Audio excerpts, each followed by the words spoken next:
The human toll of the war is hitting close to home for an Olathe woman who served in the Peace Corps in Ukraine. Paige Barrows tells us that one of her former students, Taras, was killed when his unit was hit by a Russian missile near Kyiv. He was in high school when Barrows taught English in Ukraine from 2010 to 2012.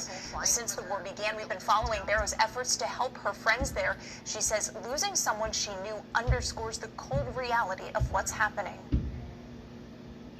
I've heard, so many stories about soldiers dying already over there, but it was the first one that a face that I recognized. I knew it was inevitable, I guess, that it may, or probably inevitable that it may reach them. And so it's just becoming more real.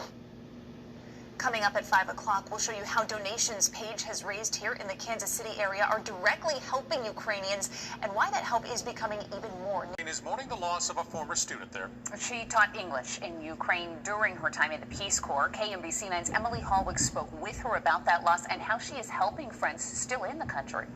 Well, Paige Barrows says that former student was killed near Kyiv when his unit was targeted by Russian forces. She's been staying in touch with her friends in Ukraine every day and says donations collected here in Kansas City are helping them survive.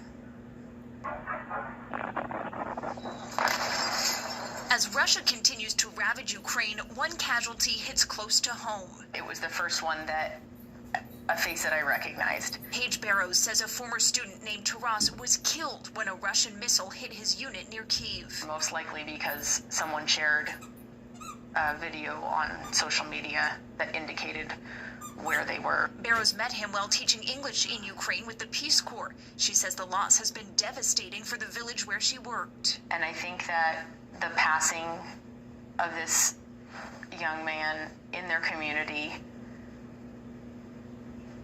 kind of brought that fear back to them. She's been in constant contact with friends there, getting first-hand accounts of the crisis. They're in survival mode, and there's still constantly sirens going off for air raids. They've shared pictures of empty shelves and this sign at a pharmacy saying they're out of a common medication.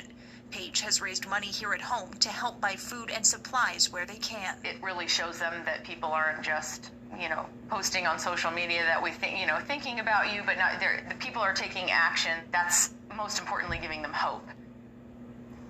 So far, Paige has raised more than $10,000 to send directly to Ukrainians. She said that she's gotten so many messages from people there thanking Kansas City for that support. Haley. For her incredible efforts. Thank you, Emily. If you would like to donate to Paige's efforts, we have a link right now at KMBC.com. Well, the human toll on the war in Ukraine is hitting close to home for an Olathe woman who served in the Peace Corps. A former student was killed in a Russian attack. KMBC 9's Emily Holwick spoke with her about the loss. And Emily, she's still helping friends still in Ukraine. That's right. It is a devastating loss for Paige Barrows and the village where she spent 2 years teaching English in Ukraine. She said, sadly, she feared that it was only a matter of time before the war took someone she knew. Her former student, Taras, was killed when his unit was hit by a Russian missile near Kyiv. He was in high school when Barrows taught with the Peace Corps from 2010 to 2012. Since the war began, we've been following Barrows' efforts to help her friends who are still in the country. She says losing someone she knew underscores the harsh reality of what's happening there. My heart has been breaking for Ukraine overall, but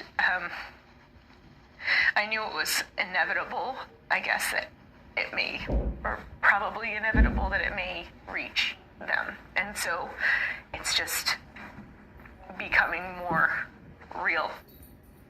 Paige has been raising money here in the Kansas City area to send it directly to Ukrainians. She's raised more than $10,000 so far. That's helping to send food and supplies. And if you'd like to donate, we do have a link at KMBC.com. But amazing work that she's trying to do from right here at home. Absolutely. Thank you, Emily.